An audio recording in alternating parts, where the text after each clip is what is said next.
जब हम पढ़ते हैं भविष्य पुराना पर्व 3 खंड 3 अध्याय 3 श्लोका 5 से 8 तक, इसमें लिखा हुआ है एक मलेच्चा आएगा जिसका नाम है मोहम्मद। वो अपने साथियों के साथ आएगा मरुस्थल से, और राजा भोज इज्जत से उसका इस्तकबाल करेंगे और पंचगर्व में उसको नहलाएंगे और कहेंगे तू है रहमत वाला इस दुनिया का। और एक फौज इकट्ठा की है शैतान से झगड़ने के लिए, और तेरी हिफाजत भगवान करेंगे। ये भविष्यवाणी की जब तहकीक करते हैं पता लगता है इसमें कहा गया है एक मलेच्चा आएगा। मलेच्चा के माने परदेसी, फॉरेनर। मोहम्मद सल्लल्लाहु अलैहि वसल्लम परदेसी है, हिंदुस्तानी नहीं है। उसका नाम है मोहम्मद सल्लल्लाहु अलैहि वसल्लम। वो आएगा अपने साथियों के साथ। हम जानते हैं मोहम्मद सल्लल्लाहु अलैहि वसल्लम के कई सहाबा थे। वो आएगा मरुस्थल से। मरुस्थल संस्कृत में कहते हैं डेजर्ट को, रेगिस्तान को, और मोहम्मद सल्लल्लाहु अलैहि वसल्लम रेगिस्तान से आए थे। और राजा भोज उसका इस्तेमाल करते हैं, इज्जत देते हैं और कहते हैं कि एक फौज इकट्ठा की इस ऋषि ने बुराई को रोकने के लिए। मोहम्मद सल्लल्लाहु अलैहि वसल्लम की भविष्यवाणी भविष्य पुराना पर्व 3 खंड 3 अध्याय 3 श्लोका 10 से 27 में भी है। इसमें लिखा हुआ है कि मलेच्चा अरब जमीन को खराब कर चुका है। एक दुश्मन था जिसे मैंने नष्ट किया, अभी और एक बार वो भेजा गया है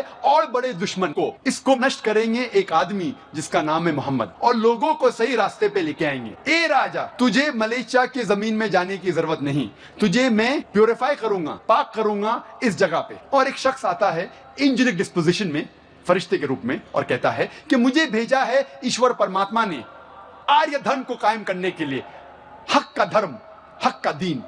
मेरा मानने वाला गोश्त खाने वाला रहेगा, मेरा मानने वाला का खतना किया जाएगा। वो चोटी नहीं सिर पे रखेगा, वो दाढ़ी बढ़ाएगा और लोगों को नमाज की तरफ बुलाएगा। वो गोश्त खाएगा लेकिन सूअर का गोश्त, खिंजीर नहीं खाएगा। वो इनकलाब बर्पा करेगा। वो घास फूस से पाक नहीं होगा, लेकिन हक के लिए मैदान जंग में लड़ेगा और पाक होगा। उसका नाम होगा मुसलमान। ये भविष्यवाणी इशारा कर रही है आखिरी पैगंबर मोहम्मद सल्लल्लाहु अलैहि वसल्लम की तरफ। कहा गया है कि वो आदमी आएगा,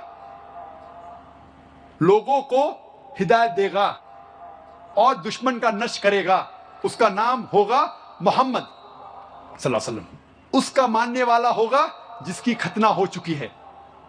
वो चोटी नहीं उगाएगा अपने सिर पर, दाढ़ी बढ़ाएगा, इनकलाब बर्पा करेगा, लोग को नमाज सलाह की तरफ बुलाएगा, जिसे कहते हैं आदान। वो इनकलाब बर्पा करेगा, गोश्त खाएगा लेकिन खिंजीर, सूअर का गोश्त नहीं खाएगा। वो पाक नहीं होगा घास और फूस से, लेकिन हक के लिए मैदानी जंग में लड़कर पाक होगा। उसका नाम होगा मुसलमान। ये सारी बातें लिखी हुई है भविष्य पुराना में। कई भविष्यवाणी हैं, वक्त नहीं कि सारी की तफसीर करूं मैं।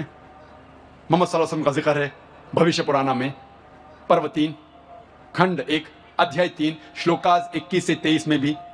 मोहम्मद सल्लल्लाहु अलैहि वसल्लम का जिक्र वेद में कई जगह है।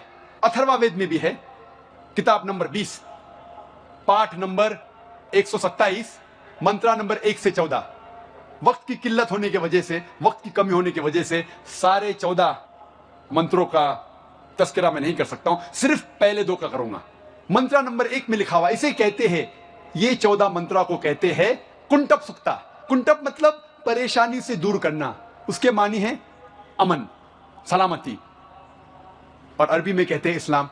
कुंटप सुक्ता के मानी है, और एक मानी है hidden glands in the abdomen, और इसके मानी भविष्य में लोग को पता चलेंगे, अभी नहीं पता। कुंटप सुक्ता में अथर्ववेद किताब नंबर 20 पाठ नंबर 127 मंत्रा नंबर 1 में लिखा है नरशंसा आएगा, कौरमा आएगा, और उसके 60,000 दुश्मन होंगे। मंत्रा नंबर 1 में लिखा है आएगा एक ऋषि जो है नरशंसा, कौरमा, उसके 60,000 दुश्मन होंगे। मंत्र नंबर 2 में लिखा है वो ऋषि ऊंट चलाकर आएगा। मंत्र नंबर 1 में कहा गया है उसका नाम होगा नरशंसा। नरशंसा संस्कृत लफ्ज है जिसके मानिए नर, नर मानिए आदमी, शंसा मतलब प्रशंसा, तारीफ करना, वो आदमी जो तारीफ के लायक है। और अगर हम अरबी में तर्जुमा करते हैं ہم کہیں گے محمد صلی اللہ علیہ وسلم، اور محمد صلی اللہ علیہ وسلم نام تھا آخری پیغمبر کا، اس کا ترجمہ ہندی میں کرتے ہیں تو ہو جاتا ہے تعریف کے لائق، وہ آدمی جو تعریف کے لائق ہے۔ منتر نمبر 1 میں آگے لکھا ہے وہ ہے قورمہ۔ قورمہ کے معنی امن کا شہزادہ، سلامتی کا شہزادہ، اور محمد صلی اللہ علیہ وسلم سلامتی امن کے شہزادے تھے۔ قورمہ کے اور ایک معنی ہے جو آدمی ہجرت کرتا ہے۔ ہم جانتے ہیں کہ محمد صلی اللہ علیہ وسلم نے ہجرت کی تھی، اور منترا 1 میں بھی لکھا ہے کہ اس کے 60,000 تقریباً 60,000 دشمن ہوں گے، اور ہم جانتے ہیں تاریخ کہتی ہے کہ محمد صلی اللہ علیہ وسلم کے دشمن تقریباً 60,000 تھے، جو مکہ کی آبادی تھی جو محمد صلی اللہ علیہ وسلم کے خلاف تھے شروع میں۔ منتر نمبر 2 میں لکھا ہے وہ رشی اونٹ چلا کے آئے گا۔ کوئی بھی برہمن کبھی بھی اونٹ نہیں چلائے گا۔ کیوں؟ منوسمرتی پاٹھ نمبر 11 شلوک نمبر 202 میں لکھا ہے برہمن کبھی بھی اونٹ نہیں چلانا چاہیے، تو یہ رشی برہمن نہیں ہو سکتا۔ تو یہ بھوشیہ وانی اشارہ کر رہی ہے محمد صلی اللہ علیہ وسلم کی طرف۔ محمد صلی اللہ علیہ وسلم کا ذکر کئی جگہ وید میں، اتھروا وید میں، اتھروا وید کتاب نمبر 20 پاٹھ نمبر 21 منتر نمبر 6 میں ہے۔ محمد صلی اللہ علیہ وسلم کا ذکر بھوشیہ وانی اتھروا وید کتاب نمبر 20 پاٹھ نمبر 21 منتر نمبر 7 میں بھی ہے۔ محمد صلی اللہ علیہ وسلم کا ذکر رگ وید کتاب نمبر 1 پاٹھ نمبر 53 منتر نمبر 9 میں بھی ہے، کئی جگہ ہے۔ محمد صلی اللہ علیہ وسلم کا ذکر سام وید میں بھی ہے، سام وید اگنی منتر نمبر 64، اس میں لکھا ہے کہ یہ رشی اپنے ماں کا دودھ نہیں پیے گا۔ ہم جانتے ہیں محمد صلی اللہ علیہ وسلم اپنے ماں کا دودھ انہوں نے نہیں پیا، بیوی حلیمہ کا پیا۔ محمد صلی اللہ علیہ وسلم کا ذکر احمد جیسے، احمد مانی جو آدمی تعریف کرتا ہے اللہ کی، بھگوان کی، خدا کی، اسے کہتے ہیں احمد، اور احمد محمد صلی اللہ علیہ وسلم کا دوسرا نام تھا۔ ہندو دھرم کی کتابوں میں محمد صلی اللہ علیہ وسلم کی بھوشیہ وانی احمد نام سے کئی جگہ میں ہیں۔ سام وید اتر چک منترا نمبر 1500، سام وید اندرا بھاگ نمبر 2 منترا نمبر 152، یجروید پاٹھ نمبر 31 منترا نمبر 18 میں ذکر آتا ہے محمد صلی اللہ علیہ وسلم کا احمد جیسے۔ رگ وید کتاب نمبر 8 پاٹھ نمبر 6 منترا نمبر 10 میں آتا ہے۔ اتھروا وید کتاب نمبر 8 پاٹھ نمبر 5 منترا نمبر 16 میں۔ اتھروا وید کتاب نمبر 20 پاٹھ نمبر 126 منترا نمبر 14 میں، کئی جگہ پہ محمد صلی اللہ علیہ وسلم کی بھوشیہ وانی ہے احمد نام سے۔ محمد صلی اللہ علیہ وسلم کی بھوشیہ وانی ہندو دھرم کی کتابوں میں نرشنسا جیسے کئی جگہ ہے۔ جیسے میں نے کہا تھا نرشنسا کی معنی ہے نر، جس کا مطلب ہے آدمی، شنسا مطلب پرشنسا کے لائق، تعریف کے لائق، نرشنسا مطلب وہ آدمی جو تعریف کے لائق، اور محمد کی معنی بھی ہے وہ آدمی جو تعریف کے لائق۔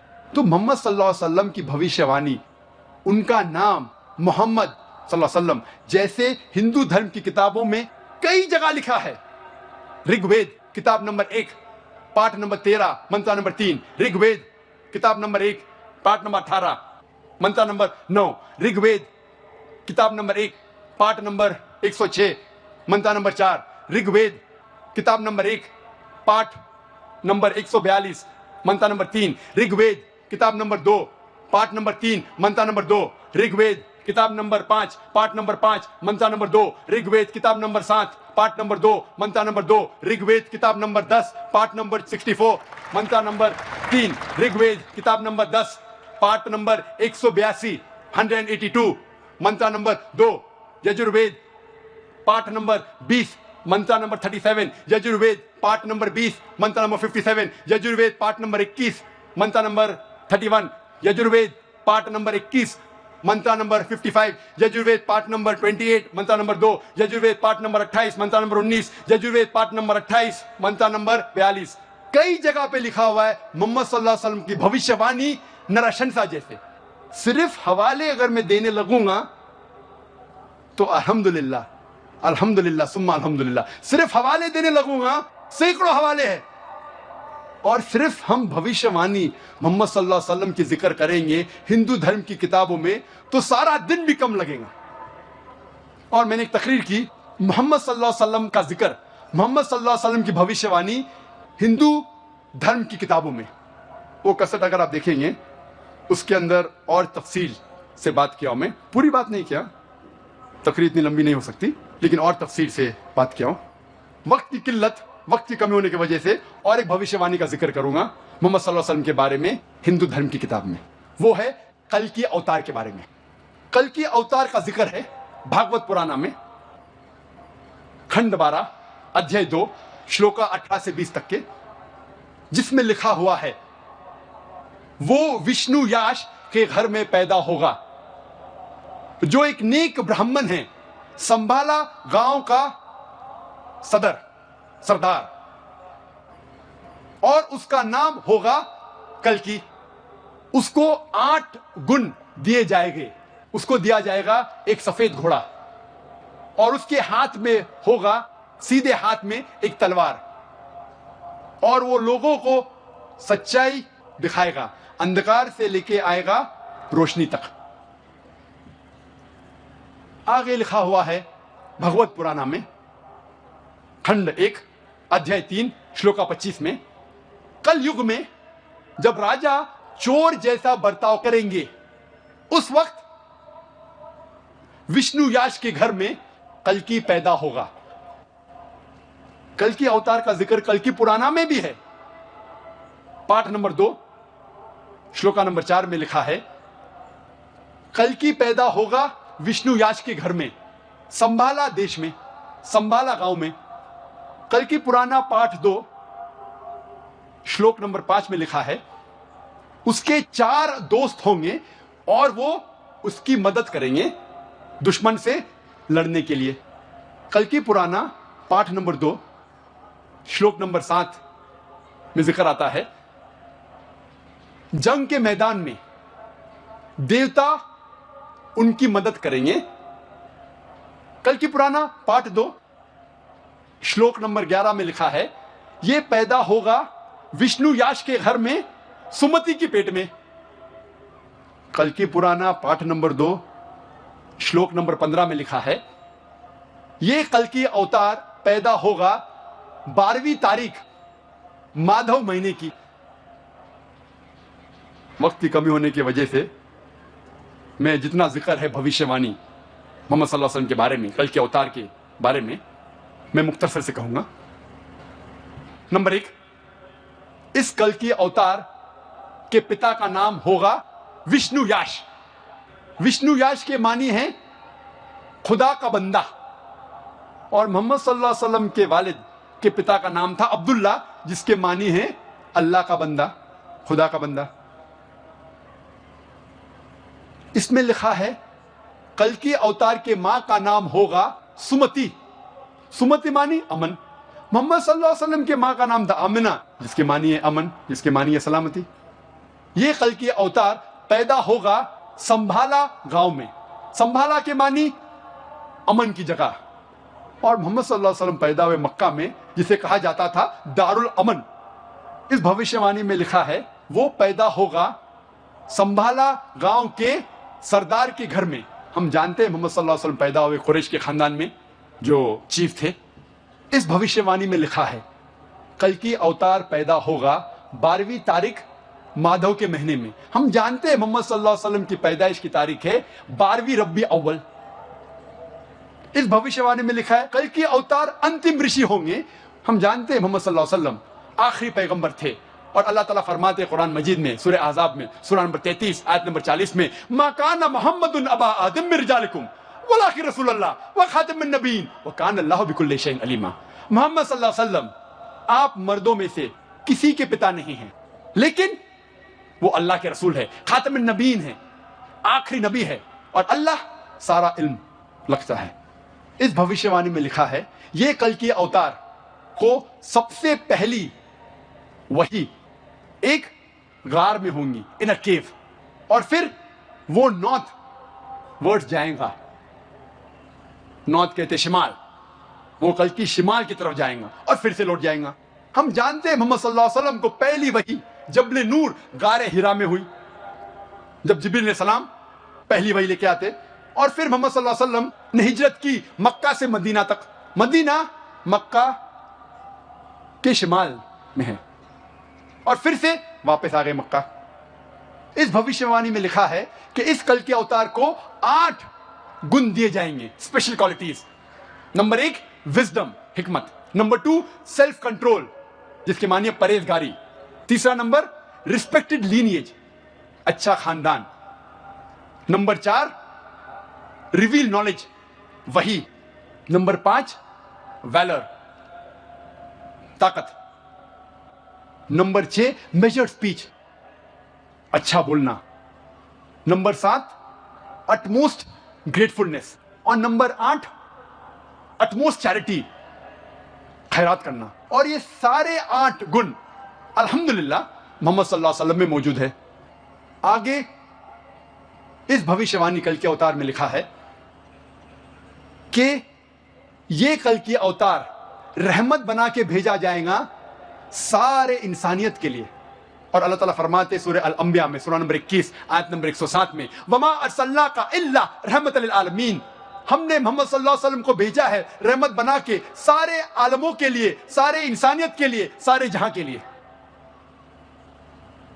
اس بھوشیوانی میں لکھا ہے کہ اس کل کے اوتار کو ایک گھوڑا دیا جائے گا, سفید گھوڑا. اور ہم جانتے ہیں محمد صلی اللہ علیہ وسلم کو برق دیا گیا تھا, برق, جس کے ذریعے وہ معراج کیے الحمدللہ. آگے لکھا ہے کہ وہ گھوڑا چلائیں گے تلوار کو سیدھے ہاتھ میں لے کے. ہم جانتے ہیں محمد صلی اللہ علیہ وسلم نے کئی جنگ لڑی, اکثر سیلف ڈیفنس میں, اپنے آپ کو بچانے کے لیے. اور الحمدللہ خود انہوں نے جنگ میں حصہ لیا اور کئی بار گھوڑا چلایا سیدھے ہاتھ میں تلوار لے کے. اس بھوشیوانی میں لکھا ہے کہ کل کے اوتار لوگوں کو اندھکار سے روشنی میں لے آئے گا. اور ہم جانتے ہیں جس وقت محمد صلی اللہ علیہ وسلم عرب زمین میں پیدا ہوئے اسے کہتے تھے یوم الجاہلیہ, اس دور کو کہتے تھے یوم الجاہلیہ, the days of ignorance. اور محمد صلی اللہ علیہ وسلم نے قرآن کے ذریعے الحمدللہ ان عربوں کو اندھکار سے روشنی تک لے گئے. آگے لکھا ہوا ہے کہ اس کل کے اوتار کے 4 دوست ہوں گے جو ان کی مدد کریں گے اور دشمن کے خلاف لڑیں گے. ہم جانتے یہ 4 دوست الحمدللہ 4 خلفاء راشدین ہیں, حضرت ابو بکر, حضرت عمر, حضرت عثمان اور حضرت علی رضی اللہ عنہ. اور آخری پوائنٹ کہ جنگ کے میدان میں دیوتا ان کی مدد کریں گے. ہم جانتے ہیں محمد صلی اللہ علیہ وسلم کی مدد فرشتوں نے کی جنگ کے میدان میں, جس کا ذکر ہے سورہ آل عمران سورہ نمبر 3 آیت نمبر 123 سے 125 تک, اور سورہ انفال سورہ نمبر 8 آیت نمبر 8 اور 9 میں. یہ تھا مختصراً سے کل کے اوتار کا ذکر اور محمد صلی اللہ علیہ وسلم کی بھوشیوانی ہندو دھرم کی کتابوں میں. 5واں رکن ایمان کا, آخرت.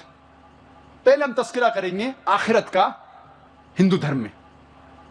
ہندو دھرم میں مختلف رائے ہے آخرت کے بارے میں. سب سے عام رائے ہے cycle of birth, death and rebirth, also known as doctrine of rebirth. Hindi میں کہتے ہیں پنرجنم, سنسکرت میں کہتے ہیں سمسارا, انگلش میں اسے کہتے ہیں ٹرانس مائگریشن آف سول, بھی اسے کہتے ہیں doctrine of rebirth, transmigration of soul and also reincarnation theory. عام ہندو سمسارا میں مانتے ہیں اور وہ کہتے ہیں اور تذکرہ کرتے ہیں بھگوت گیتا کی ایک شلوک کا. بھگوت گیتا میں لکھا ہے پاٹھ نمبر 2 میں شلوکا نمبر 22 میں, جس طریقے سے انسان اپنے پرانے کپڑے نکالتا ہے اور نئے کپڑے پہنتا ہے, اسی طریقے سے آتما پرانے جسم کو چھوڑ کے نئے جسم میں جاتی ہے. اس کا ذکر برہدینکر اپنشد میں بھی ہے, پاٹھ نمبر 4 بھاگ نمبر 4 منتر نمبر 3 میں. Like a caterpillar walks up a grass of blade and jumps to another blade, same way a soul throws away the old body and enters a new body. جس طریقے سے caterpillar گھاس کے اوپر چڑھتا ہے اور پھر دوسرے گھاس پہ جاتا ہے, اسی طریقے سے آتما پرانے جسم کو چھوڑ کے نئے جسم میں جاتی ہے. عام ہندو سمجھتا ہے سمسارا کے بارے میں, انسان پیدا ہوتا ہے پھر مرتا ہے, پھر پیدا ہوتا ہے پھر مرتا ہے, پھر پیدا ہوتا ہے پھر مرتا ہے. یہ سائیکل ہے برتھ, ڈیتھ اور ریبرتھ کی. لیکن اس کا ذکر کہیں بھی وید میں نہیں ہے, کہیں بھی نہیں ہے. वेद में पुनर्जन्म का जिक्र है। पुनर्जन्म की मानी, पुनर् मतलब नेक्स्ट, अगला, जन्म मतलब बर्थ, नेक्स्ट बर्थ, पुनर्जन्म।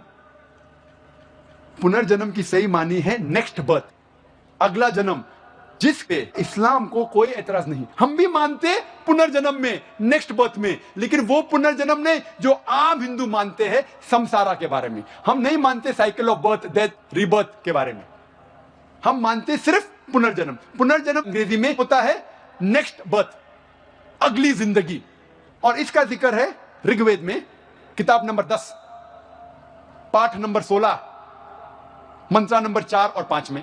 तो पुनर्जन्म का जिक्र है, लेकिन ये साइकिल, बर्थ, डेथ, रीबर्थ का जिक्र नहीं है। तो जब हम वेद पढ़ते हैं हमें पता चलता है कि वेद में लिखा है कि और एक जिंदगी है, और अगर आप इस जिंदगी में सफल होंगे, अगर इस जिंदगी में सफल होंगे तो आप जाएंगे स्वर्ग में। स्वर्ग का जिक्र है एक अमन की जगह, एक सलामती की जगह, जिसके नीचे बहेंगी दूध की नदियां, शहद की नदियां, वहां फल होंगे और अमन होगा। अगर आप इस दुनिया में सफलता नहीं पाते तो आप जाते हैं नरक में। नरक एक सजा की जगह है जिसका अक्सर जिक्र है वेद में आग जैसा। अब हम तस्करा करेंगे आखिरत का जिक्र इस्लाम में। अल्लाह ताला फरमाते सूरह बकरा में, सूरह नंबर 2 आयत नंबर 28 में, क्या आप अल्लाह में नहीं ईमान लाएंगे ये जानने के बाद कि अल्लाह ने आपको जिंदगी दी, फिर मौत दी और फिर से जिंदगी दी। अल्लाह ताला फरमाते सूरह मुल्क में, सूरह नंबर 67 आयत नंबर 2 में, अल्लज़ी खलक़ल मौत वल हयाता, अल्लाह ने मौत और जिंदगी बनाई ताकि इंसानों को पहचान सके, ताकि इंसानों का इम्तिहान ले सके। This life is a test for the here after.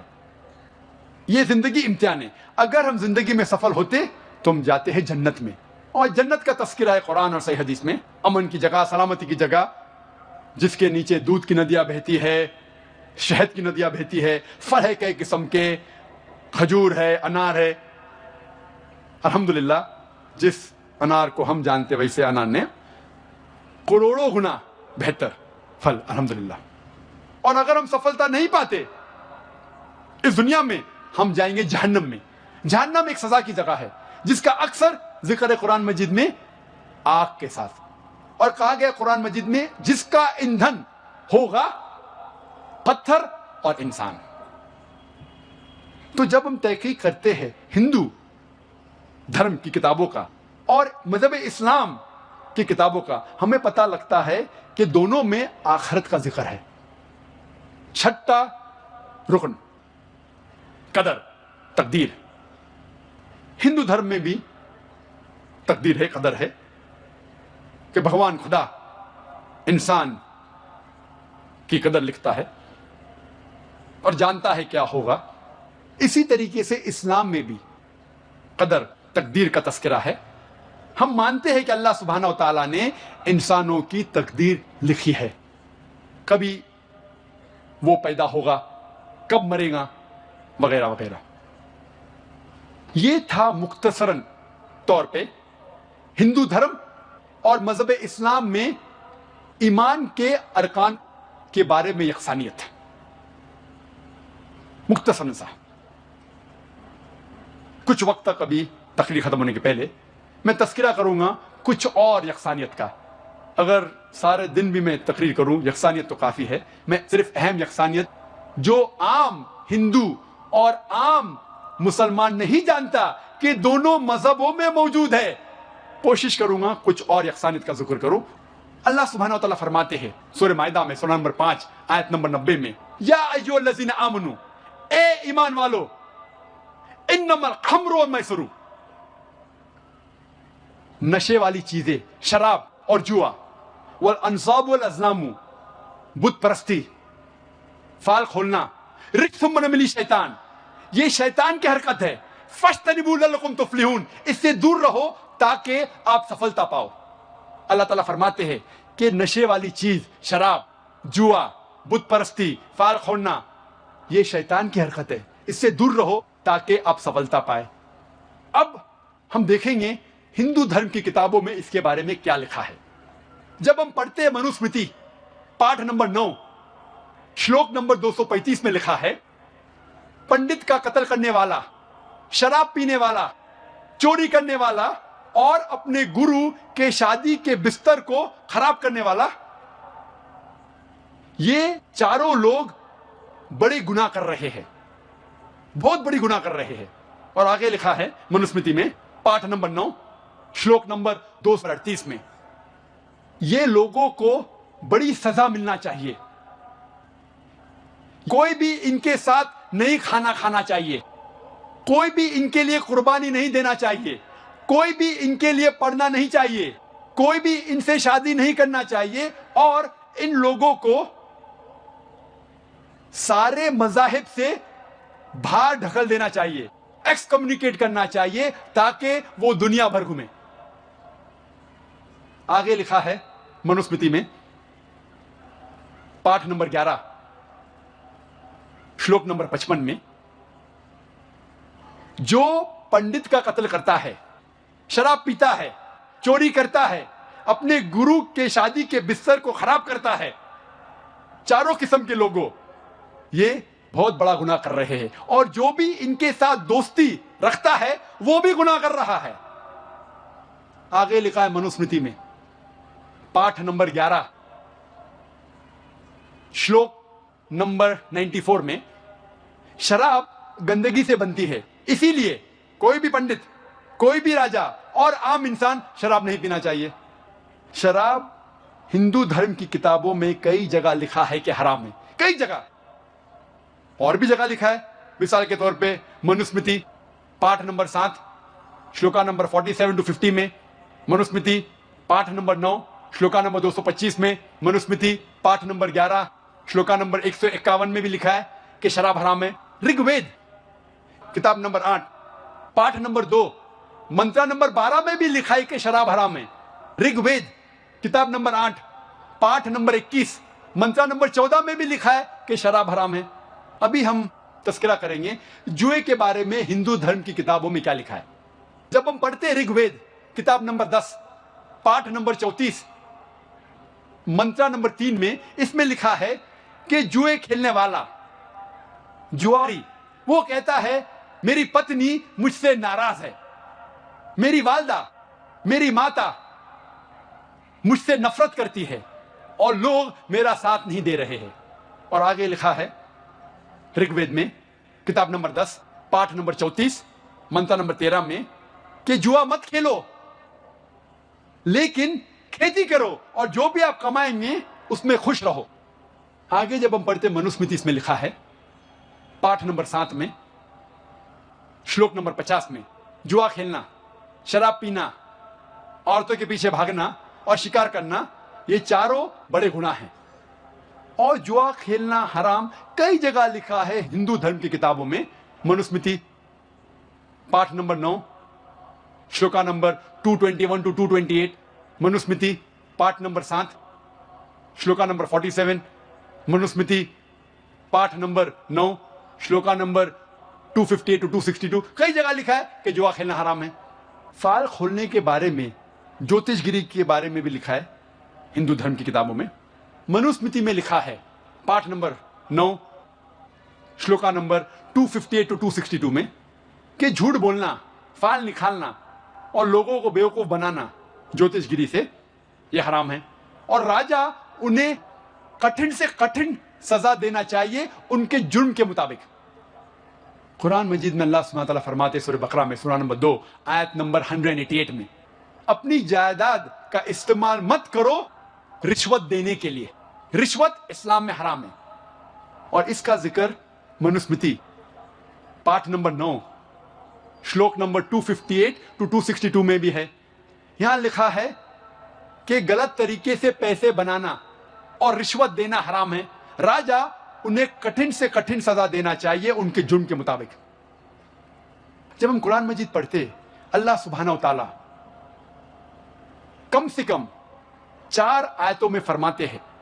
सूरह बकरा सूरा नंबर 2 आयत नंबर 173, सूरह माइदा सूरा नंबर 5 आयत नंबर 3, सूरह अनाम सूरा नंबर 6 आयत नंबर 145 और सूरह नहल में सूरा नंबर 16 आयत नंबर 115 में हुर्रिमत अलैकुमुल मैततु वद्दमु वल अहमुल खिंजीर वमा उहिल्ला लिगैरिल्लाह बि, आपके लिए हराम है मरा हुआ जानवर, खून, खिंजीर का गोश्त, सुअर का गोश्त और गैरुल्लाह के नाम का खाना।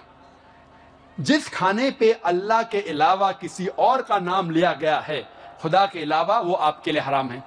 जब हम पढ़ते हैं हिंदू धर्म की किताबें, इसमें भी लिखा है, मनुस्मृति में पाठ नंबर 5 श्लोका नंबर 19 में, इसमें लिखा है कि ब्राह्मण सुअर का गोश्त नहीं खाना चाहिए, खिंजीर नहीं खाना चाहिए, उसके लिए हराम है। विष्णु सूत्रा में लिखा है पाठ नंबर 5 श्लोक नंबर 49 में, अगर कोई खिंजीर का गोश्त बेचता है, सुअर का गोश्त बेचता है, उसका हाथ या उल्टे पैर काटना चाहिए। कुरान में भी लिखा है कि सुअर का गोश्त खाना हराम है, लेकिन कहीं भी नहीं लिखा है कि अगर कोई सुअर का गोश्त बेचता है तो उसके हाथ और पैर काटना चाहिए। हिंदू धर्म की किताब में लिखा है विष्णु सूत्रा में पाठ नंबर 5 श्लोक नंबर 49 में, अगर कोई सुअर का गोश्त खिंजीर बेचता है, उसका हाथ या पैर काटना चाहिए। इस्लाम में मर्द और औरत के लिए हिजाब के बारे में लिखा है। इस्लाम में मर्द और औरत को हिजाब करना चाहिए। इसका जिक्र है सूरह नूर में सूरा नंबर 24 आयत नंबर 30 और 31 में, और कई जगह सही हदीस में इसका जिक्र है, और कुरान मजीद में सूरह आज़ाब सूरा नंबर 33 आयत नंबर 59 में है। मुख्तसरन से इसके 6 नुक्ते हैं हिजाब के। नंबर 1 वो है सतर, एक्सटेंड। आदमी का सतर है नाफ से लेके घुटने तक, ये हिस्सा हमेशा ढका हुआ रहना चाहिए। औरतों के लिए सारा जिस्म, सिर्फ चेहरा और हाथ दिखा सकती है, इसके अलावा सारा जिस्म ढका हुआ होना चाहिए। यह सतर औरतों के लिए। बाकी 5 नुक्ते मर्द और औरत के लिए सेम है, यकसा है। दूसरा पॉइंट, दूसरा नुक्ता, कपड़े जो पहने जाते हैं वो पतले नहीं होना चाहिए, ट्रांसपेरेंट नहीं होना चाहिए, ताकि लोग कपड़े के थ्रू देख सके। तीसरा, कपड़े चुस्त नहीं होना चाहिए ताकि जिस्म का ढांचा दिखे। पहले के अलावा बाकी 5 नुक्ते आदमी और औरत के लिए यकसा है। चौथा नुक्ता कि कपड़े इतने भड़कीले नहीं होना चाहिए कि दूसरे जिन्स को मुतासिर कर सके। It should not be so glamorous so that it attracts the opposite sex. 5वां नुक्ता, दूसरे मज़ाहिब के निशानी वाले कपड़े नहीं पहनना चाहिए। और 6वां नुक्ता, दूसरे जिन्स के कपड़े नहीं पहनना चाहिए। आदमी औरत के कपड़े नहीं पहनना चाहिए, औरत मर्द के कपड़े नहीं पहनना चाहिए।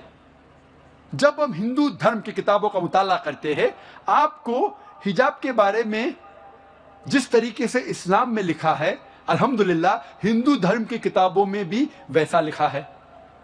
ऋग्वेद किताब नंबर 8 पाठ नंबर 33 मंत्रा नंबर 19 में लिखा है, ए औरत, ब्रह्मा ने तुझे औरत बनाया है, इसीलिए नजर को नीची करो, और जो आपके कपड़े जिस्म को छुपा रहा है वो जिस्म का हिस्सा मत दिखाओ। ऋग्वेद में लिखा है किताब नंबर 10 पाठ नंबर 85 मंत्रा नंबर 30 में, आदमी औरत के कपड़े नहीं पहनना चाहिए। महावीर चरित्र पाठ नंबर 2 सफा नंबर 71 में लिखा है, श्री राम कहते हैं अपनी बीवी श्रीमती सीता से, जब परशुराम को देखते हैं, श्री राम श्रीमती सीता से कहते हैं, परशुराम अपने बुजुर्ग है, आप नजर नीचे करो और पल्लों को सिर पे ढाको। Put the veil yourself and low your gaze. जब हम पुरानी किताब पढ़ते हैं कॉइन एज के बारे में, सिक्के के बारे में, कॉइन के बारे में ऑफ गुप्ता एज, इसमें कई फोटो है जिस पे दिखाया गया है कि पुराने जमाने में सिक्कों पे औरतों के फोटो होते थे, और कई हिंदुस्तानी औरत, इस भारत देश के औरतें अपना सिर पल्लों से ढकते थे, और ये वेल और ये पल्लो कई बार कोनी तक आता था। आज की तारीख में भी, आज भी अगर आप जाएंगे, कई गांव में औरतें सिर को पल्लों से ढकते हैं, जिस तरीके से इस्लाम में लिखा है। वक्त की किल्लत होने की वजह से एक और हिंदू धर्म और मजहब इस्लाम में यकसानियत का जिक्र करूंगा। इस्लाम में मर्द को एक से ज्यादा शादी करने की इजाजत है, मैक्सिमम سب سے زیادہ 4 بیوی رکھنے کی اجازت ہے، اس سے زیادہ نہیں. اور اکثر لوگ اس کے بارے میں مذاق اڑاتے ہیں، او 1 سے زیادہ بیوی کرنے کی اجازت ہے، اور ہم مسلمان جواب نہیں دے سکتے. اس کا صحیح جواب میرے باقی تقریر میں سنیے. ابھی وقت کم ہونے کی وجہ سے مجھے تقریر کو ختم کرنا ہے چند منٹوں میں. کیوں اسلام میں 1 سے زیادہ بیوی کرنے کی اجازت ہے؟ آپ میری تقریر سنیے. وومنز رائٹس ان اسلام، خواتین کی حقوق اسلام میں، یا مسکنسیپشن ان اسلام، اسلام کے بارے میں غلط فہمی.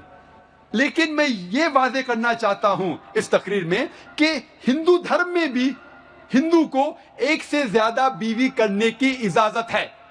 یہ انڈین گورنمنٹ نے 1954 سن 1954 میں اسپیشل ہندو میرج ایکٹ میں کہا ہندو مرد 1 سے زیادہ بیوی نہیں رکھنا چاہیے. انڈین گورنمنٹ نے کہا، ہندو دھرم شاستر نے نہیں.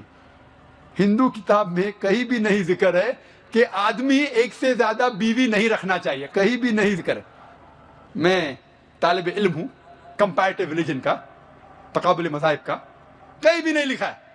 جب ہم رامائن پڑھتے ہیں اس میں تذکرہ ہے شری رام کے والد کا، پتا کا، کنگ دشرتھ، راجہ دشرتھ، اس کی 1 سے زیادہ بیوی تھی. جب ہم مہابھارت پڑھتے ہیں شری کرشن کا ذکر ہے. شری کرشن کے کتنے بیویاں تھی؟ 4، 10، 100، 16,108. جب شری کرشنا کے 16,108 بیویاں ہو سکتے تو مسلمان کے 4 کیوں نہیں ہو سکتے؟ اور وشنو سوترا میں لکھا ہے پارٹ نمبر 24 میں، منترا نمبر 1 میں، شلوک نمبر 1 میں کہ برہمن 4 بیویاں رکھ سکتا ہے. کیوں اسلام میں اجازت ہے؟ آپ میرے باقی تقریریں سنیے. میں تقریر کے انت میں کچھ نقطے واضح کرنا چاہتا ہوں تقریر ختم کرنے کے پہلے، بہت اہم ہے، ورنہ تقریر it will not be complete, مکمل نہیں ہوگی. اس دیش کو، ہمارا ملک بھارت، اس بھارت کو انگریزوں نے اس بھارت پہ حکومت کیا 60 سال پہلے، اور کئی سالوں تک انگریزوں نے اس بھارت پہ حکومت کیا. آئے تھے تجارت کرنے کے لیے، لیکن ان کی ایک پالیسی تھی ڈیوائڈ اینڈ رول، بٹوارا کرو اور حکومت کرو. اس کے ذریعے ہمارے دیش بھارت پہ حکومت کیا، برباد کر دیا ہمارے دیش کو، لوٹ لیا ہمارے دیش کو. یہ انگریزوں نے آئے تھے تجارت کرنے کے لیے لیکن لوٹ لیا ہمارے دیش کو، اور ہمارے تہذیب، ہمارے بھارت دیش کی تہذیب کو خراب کیا. اسی لیے 19ویں صدی میں، 19ویں صدی کے شروع میں کئی ہندو ریفارمرز آئے، مطلب ہندو علم رکھنے والے لوگ جو ہندو دھرم میں جب ملاوٹ ہونے لگی ہمارے تہذیب میں، اس کو صحیح کرنے کے لیے آئے. اسے کہتے ہیں انگریزی میں ہندو ریفارمرز. اسلام میں مرد کو 1 سے زیادہ شادی کرنے کی اجازت ہے، میکسیمم سب سے زیادہ 4 بیوی رکھنے کی اجازت ہے، اس سے زیادہ نہیں. اور اکثر لوگ اس کے بارے میں مذاق اڑاتے ہیں، او 1 سے زیادہ بیوی کرنے کی اجازت ہے، اور ہم مسلمان جواب نہیں دے سکتے. اس کا صحیح جواب میرے باقی تقریر میں سنیے. ابھی وقت کم ہونے کی وجہ سے مجھے تقریر کو ختم کرنا ہے چند منٹوں میں. کیوں اسلام میں 1 سے زیادہ بیوی کرنے کی اجازت ہے؟ آپ میری تقریر سنیے. وومنز رائٹس ان اسلام، خواتین کی حقوق اسلام میں، یا مسکنسیپشن ان اسلام، اسلام کے بارے میں غلط فہمی. لیکن میں یہ واضح کرنا چاہتا ہوں اس تقریر میں کہ ہندو دھرم میں بھی ہندو کو 1 سے زیادہ بیوی کرنے کی اجازت ہے. یہ انڈین گورنمنٹ نے 1954 سن 1954 میں اسپیشل ہندو میرج ایکٹ میں کہا ہندو مرد 1 سے زیادہ بیوی نہیں رکھنا چاہیے. انڈین گورنمنٹ نے کہا، ہندو دھرم شاستر نے نہیں. ہندو کتاب میں کہیں بھی نہیں ذکر ہے کہ آدمی 1 سے زیادہ بیوی نہیں رکھنا چاہیے، کہیں بھی نہیں ذکر ہے. میں طالب علم ہوں کمپیریٹیو ریلیجن کا، تقابل مذاہب کا، کہیں بھی نہیں لکھا ہے. جب ہم رامائن پڑھتے ہیں اس میں تذکرہ ہے شری رام کے والد کا، پتا کا، کنگ دشرتھ، راجہ دشرتھ، اس کی 1 سے زیادہ بیوی تھی. جب ہم مہابھارت پڑھتے ہیں شری کرشن کا ذکر ہے. شری کرشن کے کتنے بیویاں تھی؟ 4، 10، 100، 16,108. جب شری کرشنا کے 16,108 بیویاں ہو سکتے تو مسلمان کے 4 क्यों नहीं हो सकते? जी खुश आमदीद दोस्तों, उम्मीद करता हूँ वीडियो आपने पूरी देखी होगी और आपको पसंद भी आई होगी। दुनिया में मेरे ख़्याल में दुनिया में लाखों करोड़ों बच्चे रोज़ाना पैदा होते हैं और हर बच्चा दुनिया में आते ही वो इस दुनिया के तौर तरीके सीखने शुरू कर देता है। इसलिए रसूलुल्लाह सल्लल्लाहु अलैहि वसल्लम की हदीस है, कुल्लु मौलूदिन यूलदु अला फितरतिल इस्लाम। हर एक बच्चा जब पैदा होता है तो वो इस्लाम के फितरत पर पैदा होता है, फिर उसके माँ बाप उसको यहूदी या ईसाई बना देते हैं। भाइयों दोस्तों, बच्चे किसी कौम के बच्चे वो उस कौम का मुस्तकबिल होते हैं। अगर आप इन बच्चों की तरबियत अच्छे तरीके से करेंगे और इनको वो तरीके सिखलाएंगे और वो बातें सिखाएंगे जो रसूलुल्लाह सल्लल्लाहु अलैहि वसल्लम ने अपने उम्मत को सिखाई, जो कुरान मजीद ने 1400 साल पहले बयान फरमाई, तो ये बच्चे बड़े होकर अपने मुल्क और कौम का नाम रोशन करेंगे। इसके बरअक्स अगर आप आज के बच्चों को मोबाइल देंगे, उनको टैबलेट देंगे, उनको मूवीज़, फिल्में, गाने, फहश चीज़ें ये आप उनको सिखाएंगे, तो ये बड़े होकर भी यही काम सर अंजाम देंगे, क्योंकि बच्चा अपने बाप की अक्स मुस्तवी होता है, अपने बाप का अक्स होता है। जो वालिदैन अपने बच्चों को सिखाते हैं, ये बच्चे बड़े होकर वही काम करते हैं और वही काम अपनाते हैं। इसीलिए बच्चों की तरबियत पर हमेशा तवज्जो देनी चाहिए और उसकी ऐसी निगरानी करनी चाहिए ताकि जब कल को ये बड़े हो तो ये ऐसे अमल अपने अंदर लाए जिससे वो एक खुशगवार माहौल बना सके। भाइयों दोस्तों, अल्लाह ताला ने कुरान में फरमाया, या अय्युहल्लज़ीना आमनू क़ू अनफुसकुम व अहलीकुम नार। है ईमान वालों, अपने आप को और अपने अहल व अयाल को जहन्नम की आग से बचाओ। अब यहाँ पर यह सवाल आता है कि अपने बच्चों को आप जहन्नम की आग से किस तरह बचाएंगे? तो जवाब यह है कि आप उनकी ऐसी तरबियत करें जैसा कि रसूलुल्लाह सल्लल्लाहु अलैहि वसल्लम की अहादीस मुबारका में ज़िक्र है और जैसा कि रसूलुल्लाह सल्लल्लाहु अलैहि वसल्लम ने अपने उम्मत को तालीम दी। जब आप अपने बच्चे को नमाज का पाबंद बनाएंगे, उसको सबक का पाबंद बनाएंगे, उसके अच्छे बुरे में तमीज़ कर पाएंगे और उसको ये आदत डालोगे कि दुनिया का हर एक काम वो अल्लाह ताला के इरादे के बग़ैर नहीं होता, तो ये बच्चा बड़ा होकर भी अपने अल्लाह की इबादत करेगा और वो किसी को शरीक नहीं बनाएगा। इसी तरह जो सवाल किया है इस बहन ने, क्या हम अपने बच्चों को दीनी तालीम के साथ दुनियावी तालीम यानी कौम के हवाले से, मुल्क के हवाले से, मुल्क की आज़ादी के हवाले से तालीम दे सकते हैं?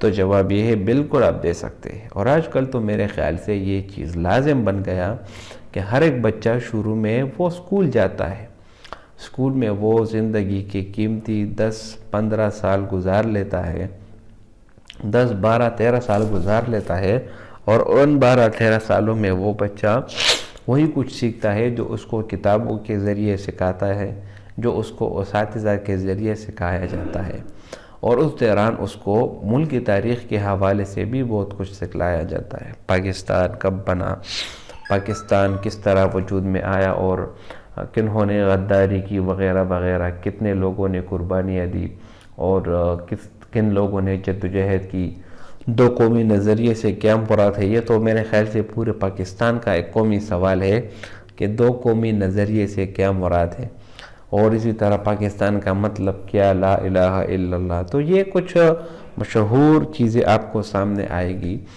तो ये बच्चों को सिखाना जो है इसमें कोई हर्ज नहीं, लेकिन अगर ये बातें सच हो, हमेशा से अपने बच्चों को सच सिखाए, उसको तरबियत इस तरह करे कि वो सच के सिवा कुछ और ना जाने। जैसे शेख अब्दुल कादिर जिलानी, उसके बारे में आता है कि उसको अपनी माँ ने नसीहत की कि बेटा हमेशा से सच बोलो। तो सच बोलते हुए डाकुओं ने फिर इस्लाम भी कबूल कर लिया था और उन्होंने अपनी चोरी से तौबा भी कर ली थी। तो बच्चों की तरबियत पर बहुत ज़्यादा तवज्जो देनी चाहिए और डॉक्टर ज़ाकिर नाइक ने बहुत बेहतरीन जवाब दिया। उम्मीद करता हूँ वीडियो आपको पसंद आई होगी। अगर वीडियो आपको पसंद आए तो इस चैनल को सब्सक्राइब करें। बहुत शुक्रिया।